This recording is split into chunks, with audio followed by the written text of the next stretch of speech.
December 1942. A year after the Japanese attack on Pearl Harbor, the U.S. is in a critical position in the Pacific. Attacked from all sides, only one of the Navy's aircraft carriers remains to confront the Imperial Japanese fleet. Aboard USS Enterprise, pilots are flying older aircraft to challenge Japan's formidable Zero fighters. While it may seem like an uneven match, that's all about to change. Within several months, the U.S. government will provide its Navy with the means to emerge victorious, furnishing the planes and ships needed to defeat the best and most aggressive naval fleet of all time. Navy crews will bring the Japanese to their knees, fighting them on their own turf. Within several months, America's Naval Air Force will become the most powerful ever mustered by a nation at war. So begins the reign of the giants of the seas.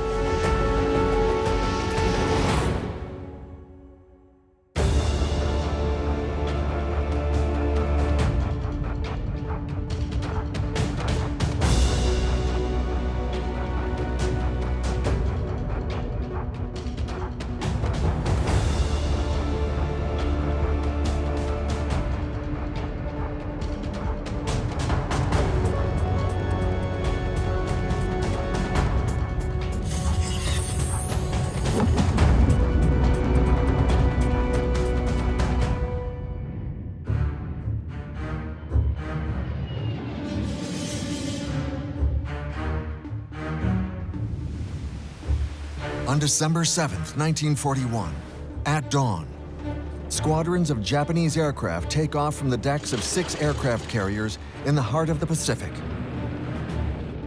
These are seasoned pilots, likely the best of their time, with several campaigns behind them.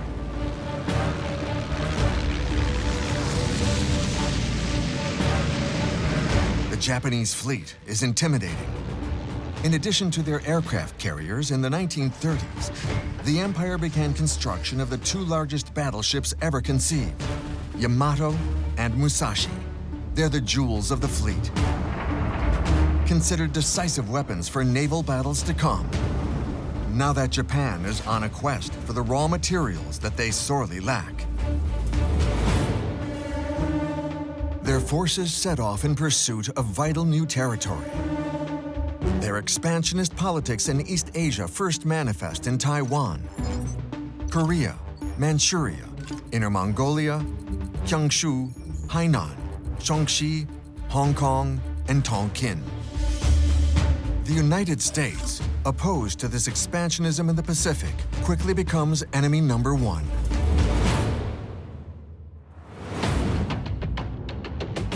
The goal of the raid is simple: weaken the U.S. Pacific Fleet to such an extent that it cannot interfere with the Japanese conquest of Malaya, the Dutch East Indies, and the islands of the Pacific. Admiral Isoroku Yamamoto knows that total war is at stake, and even proclaims, if hostilities break out with the United States, taking Guam and the Philippines, or even Hawaii and San Francisco won't suffice. We'll have to head to Washington and sign a treaty at the White House. The Japanese realize that it will only be a matter of time, once the war in the Pacific begins, before the United States can interfere with their progress toward the Southern Resource Zone. So they come up with a plan for a preemptive attack that will prevent the United States from interfering. No fewer than 352 fighters, dive bombers, and torpedo bombers will attack the enemy fleet in 2 successive waves. It's the first attack of this scale in naval history.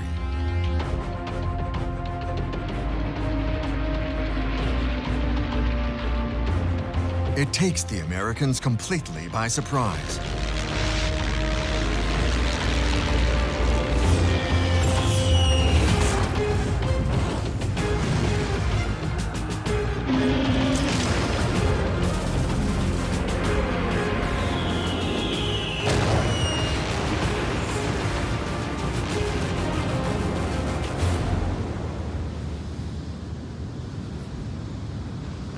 This attack on the Hawaiian Islands drives the United States into World War II.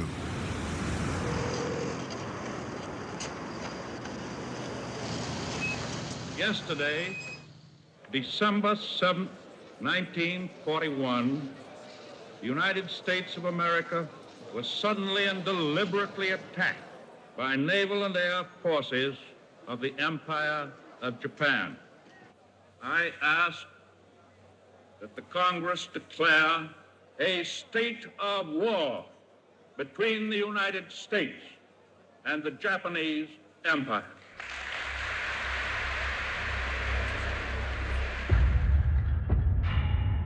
Americans unite around one objective: avenge Pearl Harbor.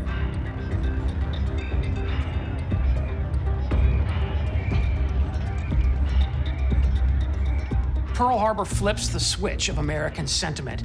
It has the effect of galvanizing American will and pulling it toward something that's almost unanimous, a moment unlike we have ever seen in our history before, where it was personal. People wanted to join the American military, and through uniformed service, they wanted to extract revenge from the Empire of Japan for what it had done. In fact, so many thousands of young Americans flocked to recruiting stations all over the country that we had volunteers that sustained us through a period of expansion lasting all the way to the end of 1942. A great industrial power now rises up to challenge Imperial Japan. And as Admiral Yamamoto declared before the raid, "I can run wild for about 6 months. After that, I have no hope of success." At Pearl Harbor, the Japanese followed their usual strategy and hit hard. But they still missed targets of primary importance. The 3 aircraft carriers of the Pacific Fleet, Lexington, Saratoga, and Enterprise, weren't in Hawaii on the 7th of December, 1941. The Americans have 8 more aircraft carriers, 5 of them Yorktown class.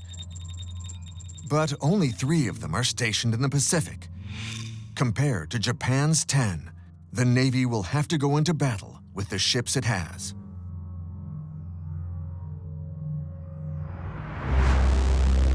USS Enterprise is a heavyweight among Yorktown-class carriers. It's the most decorated U.S. ship of World War II. This giant is 246 meters long, weighs more than 20,000 tons, and can carry 80 aircraft. Its pilots soon become the heroes of a nation on the ropes, forced to destroy the enemy or perish.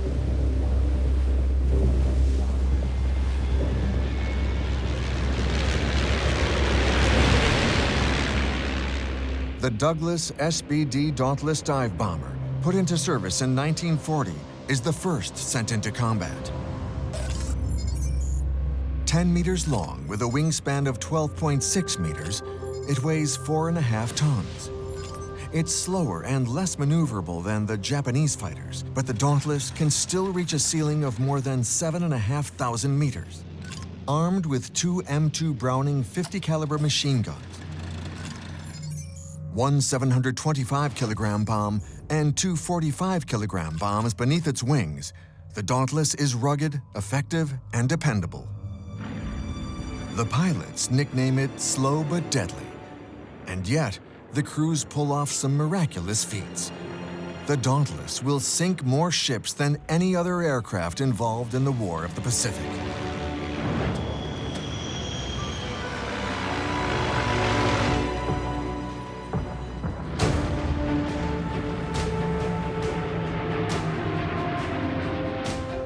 On December 10th, 1941, only 3 days after Pearl Harbor, Lieutenant Clarence Dickinson takes off on a scouting mission aboard his Dauntless dive bomber. Several minutes later, he spots and sinks the Japanese submarine I-70. But it's one small victory for the Allies. During the first months of 1942, they suffer a string of defeats in the region. The Pacific War isn't looking good for them.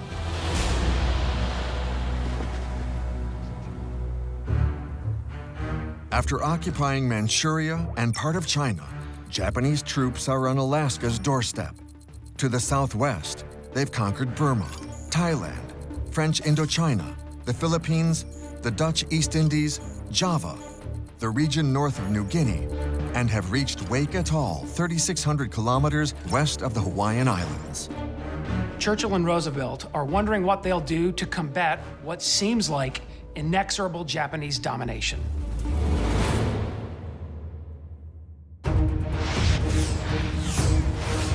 And 1942 begins abysmally for America's Naval Air Force. Langley, the Navy's first aircraft carrier, is sunk off the coast of Java. The Japanese had launched a squadron of Mitsubishi G4M Betty bombers at it. They were the most widely produced bombers between 1941 and 1945. With wingspans of nearly 25 meters and almost 20 meters long, the Betty is light and fast at 428 kilometers an hour. It has a powerful range of action at nearly 3,000 kilometers. But the weakness of the armor around its fuel tanks exposes it to enemy fire. The Japanese nickname it the Flying Lighter.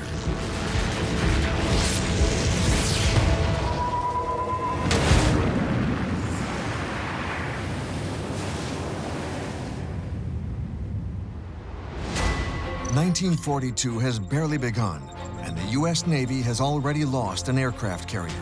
Now, only 2 remain in the Pacific, while Japan still has 10.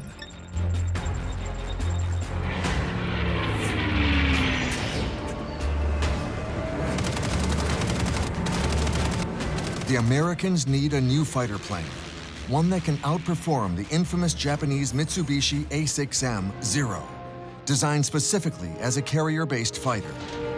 With its wingspan of 12 meters, weighing 2.5 tons, and a nearly 1,000 horsepower engine, the Zero is fast, 561 kilometers an hour, maneuverable and heavily armed with 2 20mm guns and 2 7.7mm machine guns. The Grumman F4F Wildcat is easy to identify.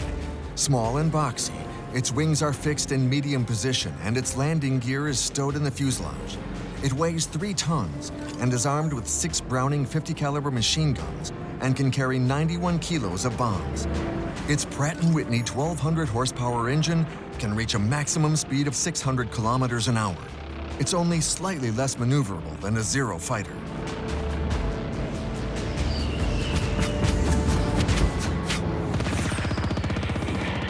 Zero was much faster. It could outclimb, outdive, and outturn a Wildcat. How did we use this old airplane and manage to make it work so well? The first thing I already mentioned, it was very, very rugged, very difficult to shoot down. The fuel tank had a self-sealing bladder in it, so when a bullet went through it, it sealed itself up. You didn't lose your gas. The pilot sat in an armored tub, basically, like a bathtub. He had steel plate all around him. So the plane was very survivable. The other thing you had to do if you're a Wildcat pilot, you had to do formation flying. You had to be with another Wildcat to protect each other. So if one Wildcat got jumped, he could maneuver and try to pull the Zero in front of the other Wildcat. At the dawn of 1942, Americans are in need of hope and heroes, and the Navy pilots are ready to give them both. In April, barely 4 months after Japan's attack on Pearl Harbor, the U.S. launches a daring mission, the Doolittle Raid. 16 B-25 bombers are loaded onto the aircraft carrier Hornet. One of their goals, to retaliate for Pearl Harbor and boost American morale.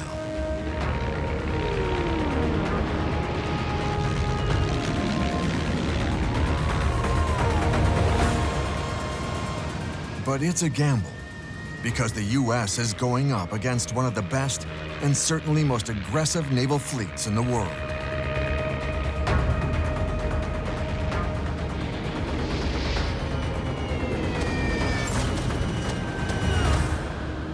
The first round will be decided in the Coral Sea.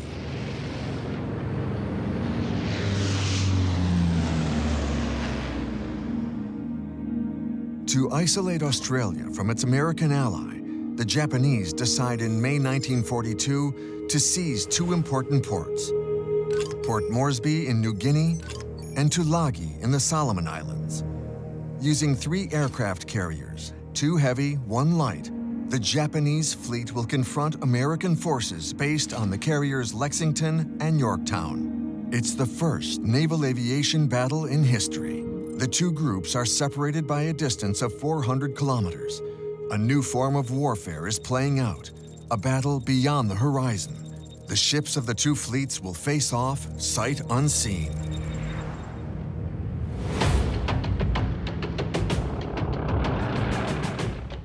But to have any hope of annihilating their enemy, the pilots will need the precise coordinates of their targets.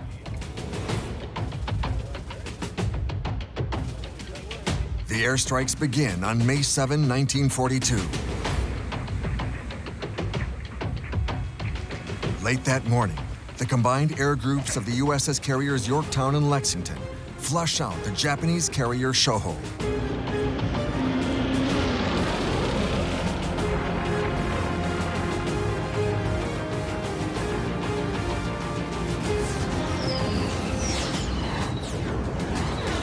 First they bomb, and then torpedo, and it sinks.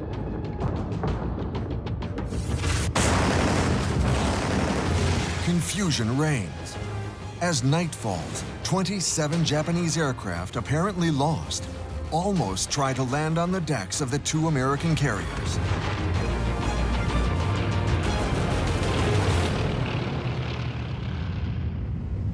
At dawn on May 8, 1942, patrol aircraft spot the enemy carriers, and the attacks begin again.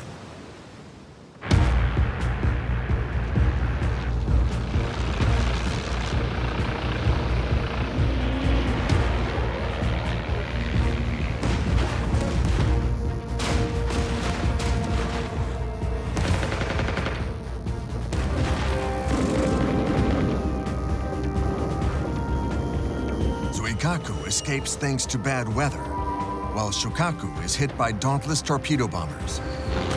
Its flight deck is heavily damaged.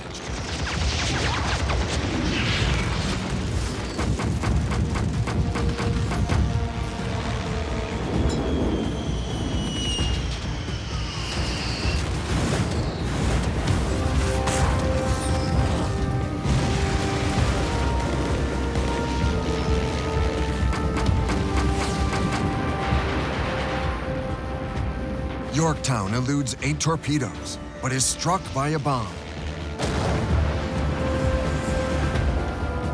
Then, Lexington's oil and aviation fuel lines are hit, causing a series of fiery explosions inside the vessel. Its 3,000 crew members abandon ship, which is then scuttled by escort destroyers.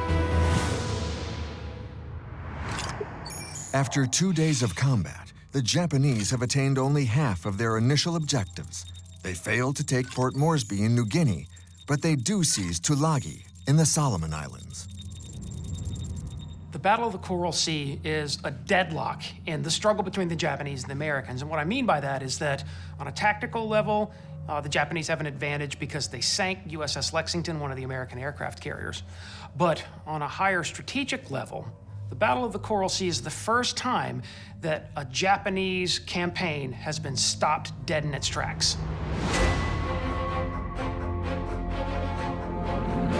Over the course of the battle, the Japanese lose 80 aircraft and as many experienced pilots.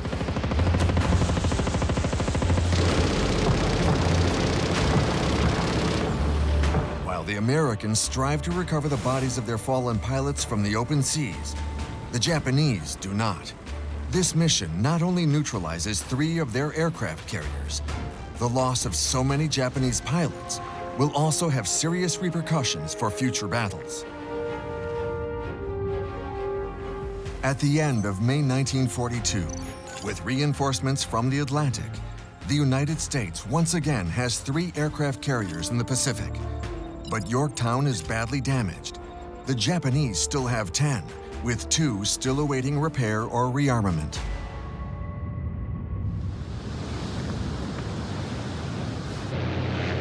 Given this strength, It's hard to imagine the U.S. Navy winning a decisive battle against such a strategic and experienced adversary.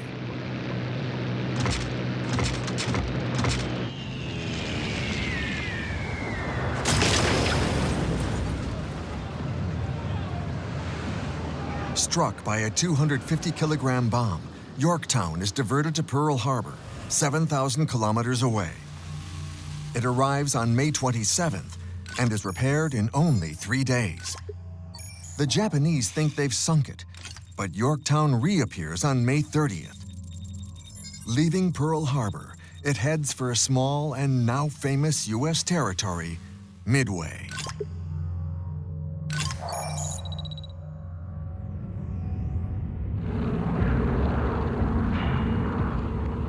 By seizing these tiny islands in the middle of the Pacific, Admiral Yamamoto plans to set the stage for the ultimate battle.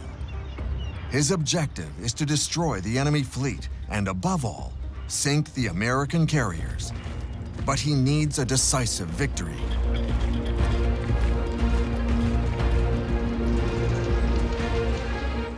Yamamoto is unaware of the fact that U.S. naval intelligence has broken their codes. And having that information will reward us handsomely over and over again all the way through to the end of the conflict.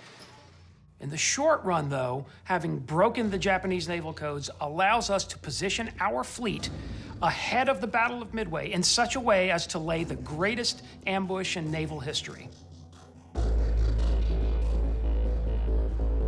The carriers Enterprise and Hornet now have backup with the Yorktown's successful return. Yamamoto thinks he's going to surprise the enemy, but he has no idea what he's in for.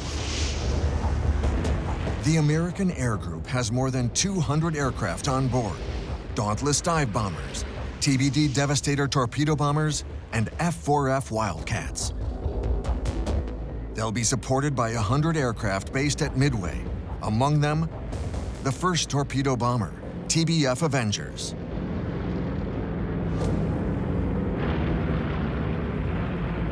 Grumman Avenger was the largest aircraft that we operated off carriers in World War II. It replaced the Douglas Devastator torpedo bomber, which was obsolete in 1941. The Grumman Avenger was a workhorse and a success. It weighs 8 tons and is powered by a 1,900 horsepower engine to a maximum speed of 444 kilometers an hour. Its armament includes 2 wing-mounted 50 caliber machine guns, a 50 caliber machine gun mounted in the turret, and 1 rear-mounted 30 caliber machine gun.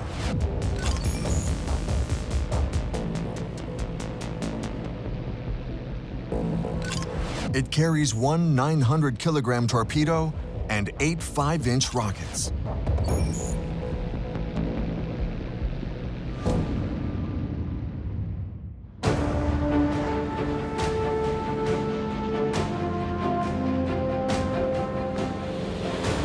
The Battle of Midway will be bloody.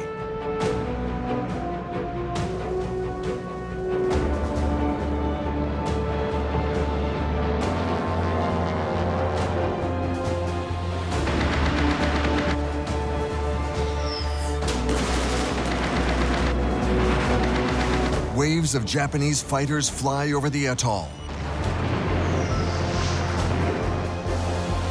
Defensive forces can't put a stop to their relentless assaults.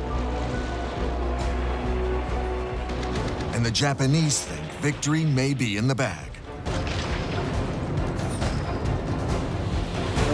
But Admiral Nagumo decides to rearm aircraft for a second air raid on Midway.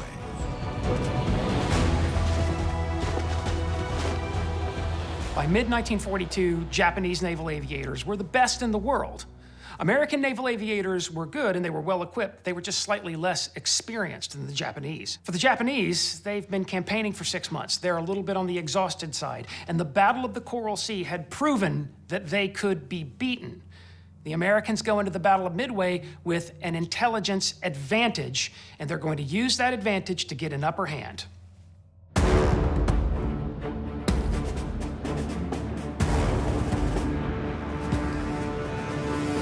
Nagumo makes another fateful decision. Twice, he orders changing out the armament of the aircraft queued up on the flight deck, while others, short on fuel, are requesting permission to land. In vain, most crash into the sea. There are no backup aircraft to defend the Japanese carriers. Suddenly, squadrons of dauntless dive bombers appear, raining bombs on their enemy.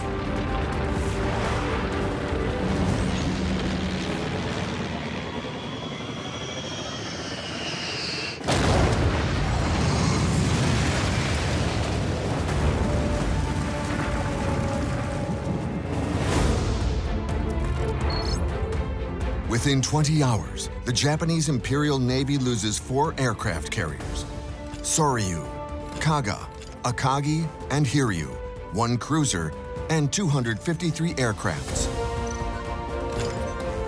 3,057 men are missing. The Americans lose their aircraft carrier Yorktown, 1 destroyer, 98 aircrafts, and 307 aviators and sailors.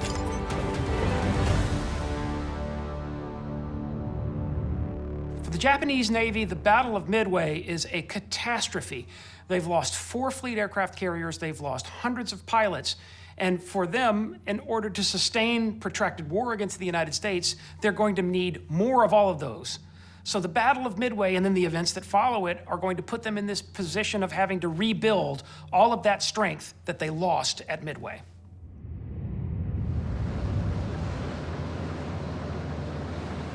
Yamamoto was right when he predicted that Japan would have to gain the upper hand quickly before the U.S. Navy could crush them.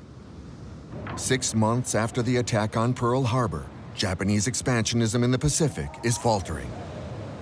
Galvanized by their victory at Midway, the Americans hope to regain a foothold in the Solomon Islands lost a month earlier.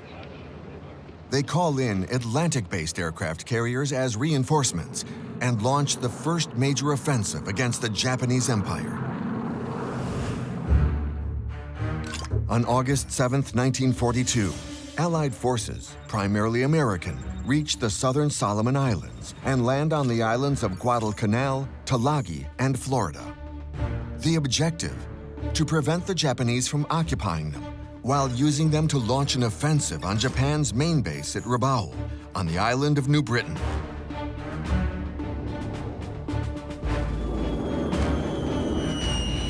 On Guadalcanal, American forces seize the landing strip at Henderson Field. The Marines will defend it tooth and nail, and it will never be recaptured by the enemy despite repeat attempts. The Japanese have reached the tipping point in their takeover of the Pacific. But the Navy will pay a high price for this major strategic victory.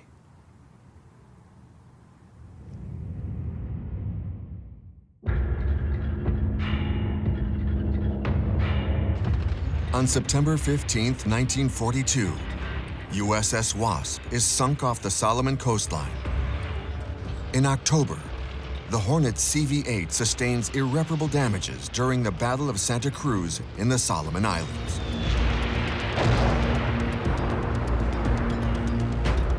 It goes down with 140 sailors. In autumn 1942, the U.S. Navy loses 5 fleet aircraft carriers: USS Langley, Lexington, Yorktown, Wasp, and Hornet. Enterprise and Saratoga are the only carriers to survive these attacks.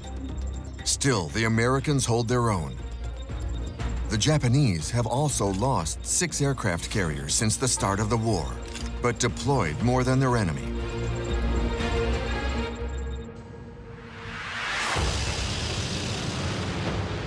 The Americans no longer have reserves in the Atlantic. How to make up for this shortfall? By building more aircraft carriers.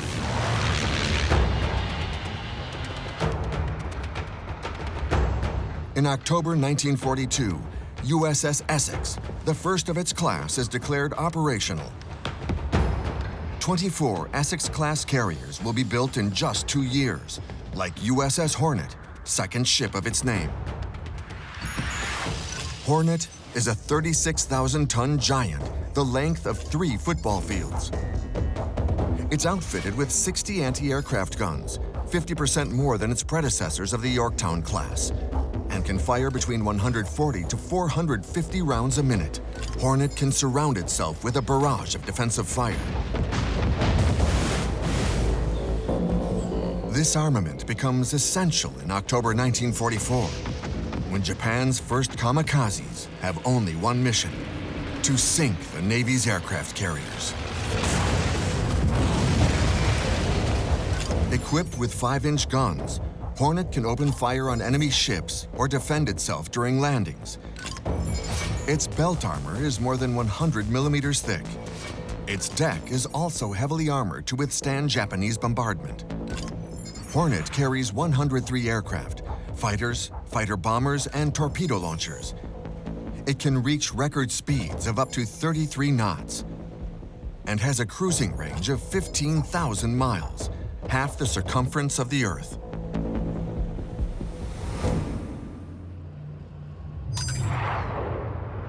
By June 1944, Admiral Raymond Spruance's Task Force 58 includes 6 Essex-class aircraft carriers. The Americans deploy 15 aircraft carriers with 956 aircraft. USS Enterprise and 8 smaller light carriers are also present. Some, like Belleau Wood, were built in just 6 months. These ships are game changers. In the aftermath of the Battle of Midway, the United States realizes that the aircraft carrier is the decisive naval weapon. And because of that, we then mobilize American industry and the American economy toward the construction of those ships. We launch 100 aircraft carriers in just 3 years. It's a shipbuilding miracle. And the origins of that miracle stretch all the way back to the pre-war time period. Had we not planned in a time of peace for what would ultimately happen, we would not have been able to produce nearly as many ships as we did between 1943 and 1945. And it was those ships that brought us victory over the Japanese Imperial Navy in the end. Facing off against Task Force 58, 9 Japanese carriers, including 4 light carriers with 430 aircraft, supported by 250 land-based aircraft, 680 aircraft, ready to swoop down on the Americans. But the Essex-class carriers have their own secret weapons on board. New models of aircraft with folding wings, like the Curtiss SB-2C Helldiver. It's a powerful fighter bomber that's faster and easier to maneuver than the Dauntless, with an enormous payload. It's nicknamed the Beast by its crews and can hold 900 kilos of ordnance and use a range of weaponry, including rockets. During the course of the Second World War, the United States makes great progress in terms of aviation design. We go from, in 1941, aircraft that were borderline obsolescent to 1943, when we introduce an aircraft like the F-6F Hellcat. It is the true tactical wizard of air-to-air combat in World War II, and it is one of the most successful fighter aircraft of all times. The F-6F will dominate the skies over the island outposts that we will take back from the Japanese.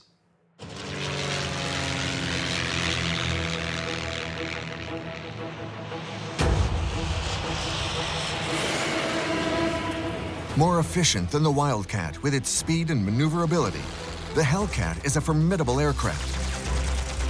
Its pilots will take out more than 5,000 enemy planes. It dominates the aerial battle space more than any other naval fighter in the Second World War.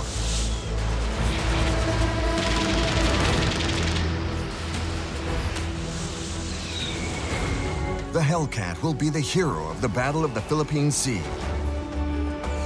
Between June 19th and 20th, 1944, the American fleet shoots down 426 of the 680 Japanese aircraft engaged, a full 2/3 of the Imperial Air Force.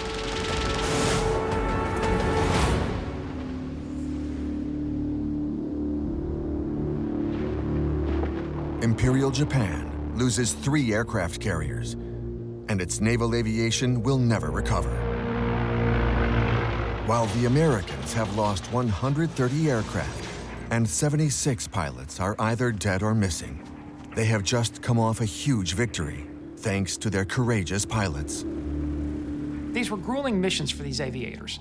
They had to cover vast distances of open ocean, then they had to fight the enemy, and then they had to return to the carrier. And after surviving all of that, they still had one last hazard awaiting them, and that was they had to put the aircraft down on the heaving, tiny deck of an aircraft carrier out in the vastness of the Pacific Ocean. Aircraft land at more than 200 kilometers an hour, 55 meters per second. If they miss the arresting wires that would decelerate it, they risk overshooting the flight deck and crashing into the sea.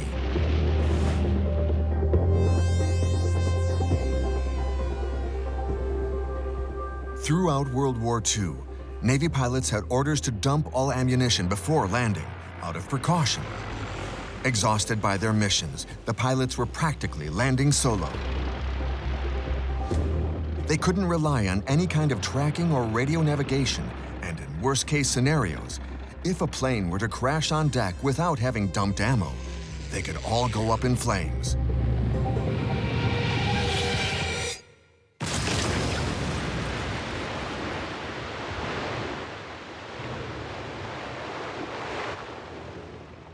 Over the first 3 years of the war, the American pilots gained experience and savoir-faire. They were on a winning streak, while the number of Japanese pilots was dwindling. The best were taken out, and the ones who replaced them had far less training and experience. In December 1941, the attack on Pearl Harbor had demonstrated the great offensive capabilities of aircraft carriers. 3 years later, the Americans had not only absorbed this lesson, they learned to beat the Japanese at their own game.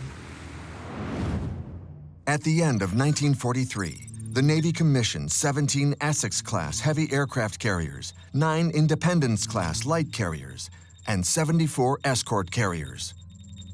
Carrier-based naval aviation had a second role in the Pacific War, and that was to provide tactical close air support for ground units who were involved in recapturing all the territory that the Japanese had seized at the outset of the war.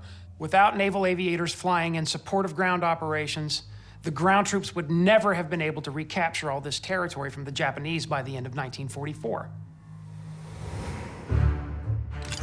At the end of October 1944, the Japanese Admiralty launches all of its forces at the Philippines, where the Americans are preparing to land.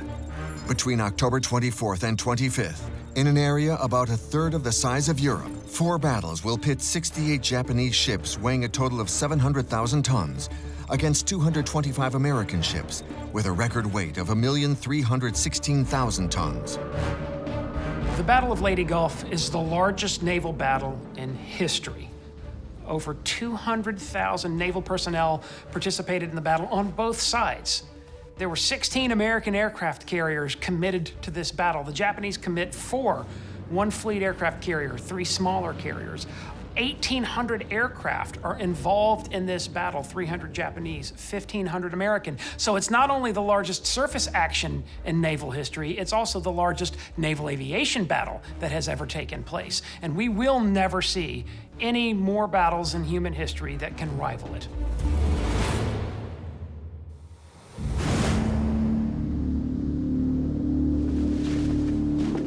For this encounter, the Japanese have brought out their super battleships, Yamato and Musashi. They're convinced that these 2 ships will turn the tide in their favor. Their firepower is truly extraordinary. Shells weighing a ton can be sent flying distances of 40 kilometers or more.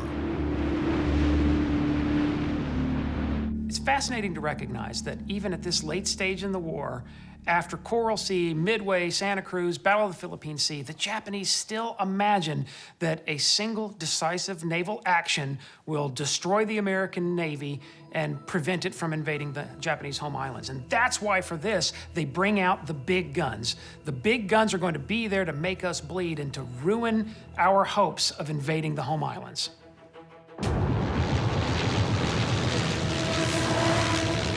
The 16 American carriers will play a pivotal role during the confrontation. Opposing them, only 4 aircraft carriers remain.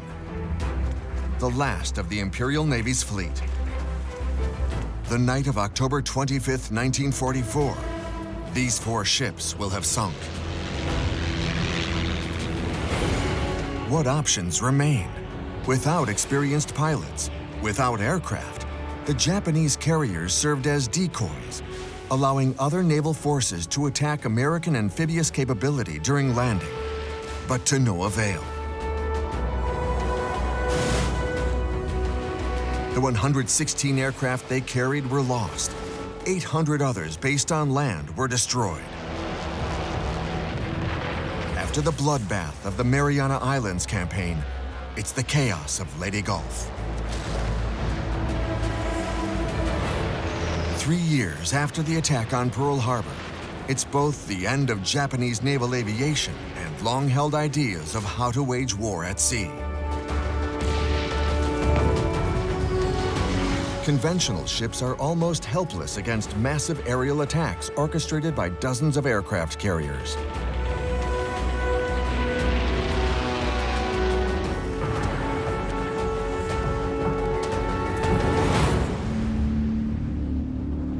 On the first day of the conflict, the American carriers' air groups had already claimed one of the jewels of the enemy fleet, the giant battleship Musashi.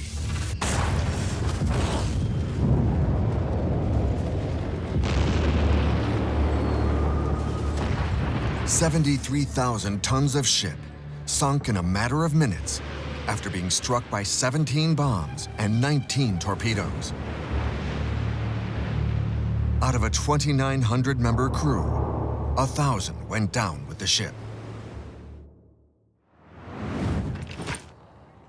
Facing mounting casualties and running out of time, the Japanese are left with no alternative but to adopt suicide tactics. After capturing the Philippines, the Americans land at Iwo Jima in February 1945 and at Okinawa in April. The Navy's carriers are getting closer to Japan.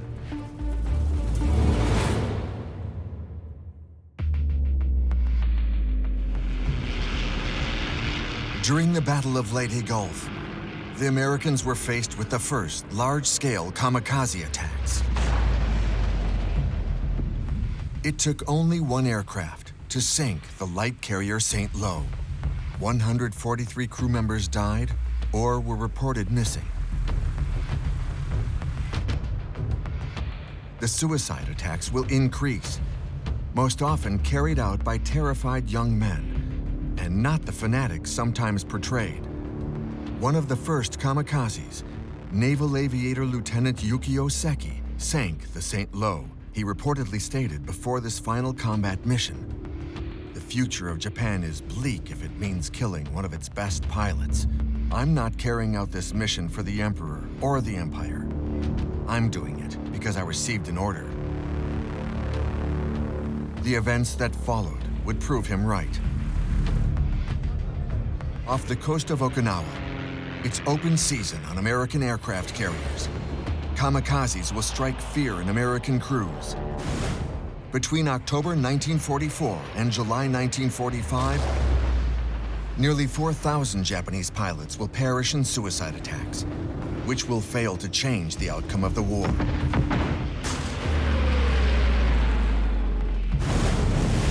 The last of the suicide missions is an act of desperation.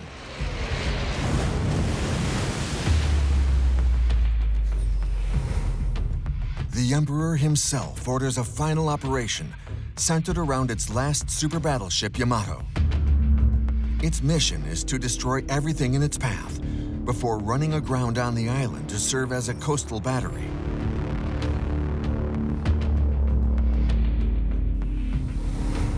The super battleship will finally face the U.S. Navy in single combat.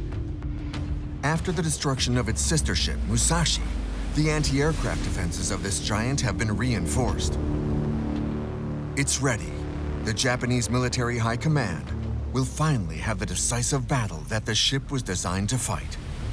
But on April 6, 1945, American intelligence is quickly aware of the approaching battleship and its escort fleet.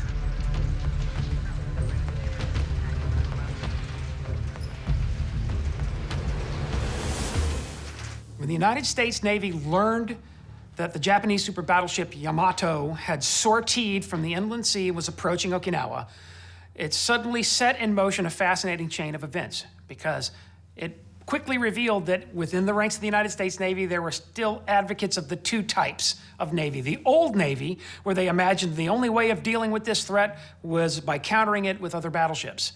And then advocates of the new Navy that imagined this threat can be dealt with using only naval aviation.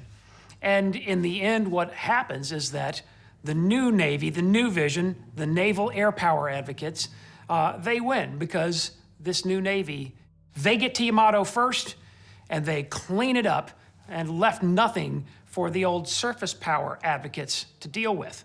So the airplanes did what the battleships didn't ever get even a chance to do.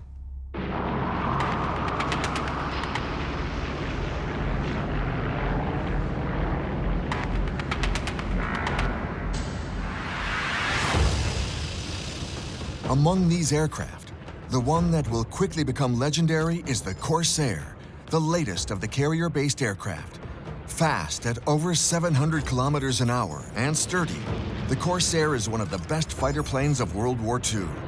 Nicknamed Whistling Death by the Japanese, it featured formidable 20mm guns and heavy armament of rockets or bombs.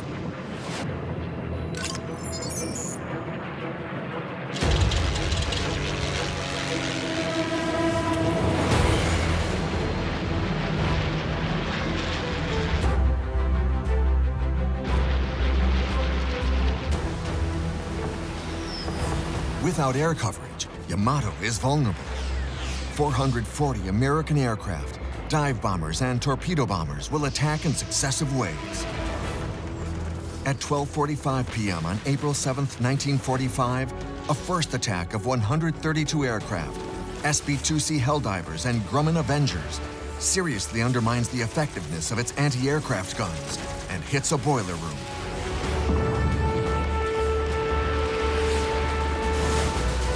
Before 1 p.m., a second wave of 100 aircraft causes further flooding.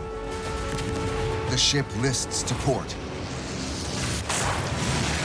A half hour later, 4 bombs wipe out the gunners of the ship's primary anti-aircraft section, and 4 or 5 torpedoes hit the servo motor compartment of the ship's main steering position.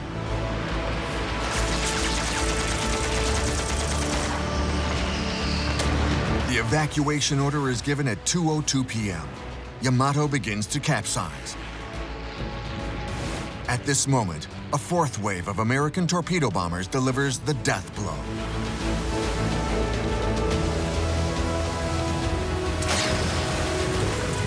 Of the 2,774-man crew, only 276 will survive.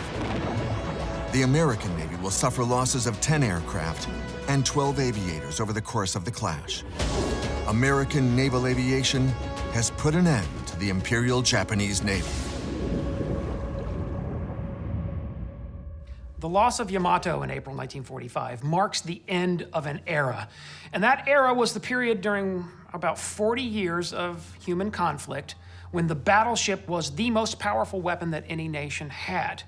By April 1945, it was proven conclusively that the battleship was no longer the most powerful weapon, the aircraft carrier was. September 2nd, 1945. 4 years after the surprise attack on Pearl Harbor, Japan accepts its total defeat. The act of surrender may have been signed aboard the battleship Missouri, but it's the aircraft carriers and their crews that allowed America to win the Pacific War.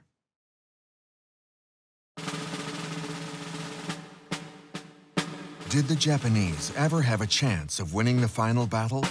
None at all. In mid-1945, the Americans launched the latest of their aircraft carrier classes, the Midway, after their first American victory in the Pacific. This behemoth, designed after 5 years on the drawing board, was built in only 17 months. After 4 years of naval and naval aviation research and development, Midway is commissioned on September 10th, 1945, 8 days after Japan's surrender. It will remain operational until 1992, having made the transition to new jet-powered flight and all the technologies associated with it. From then on, the Navy's aircraft carriers and their military aircraft will dominate every ocean on Earth, making the United States the greatest naval power of the late 20th century.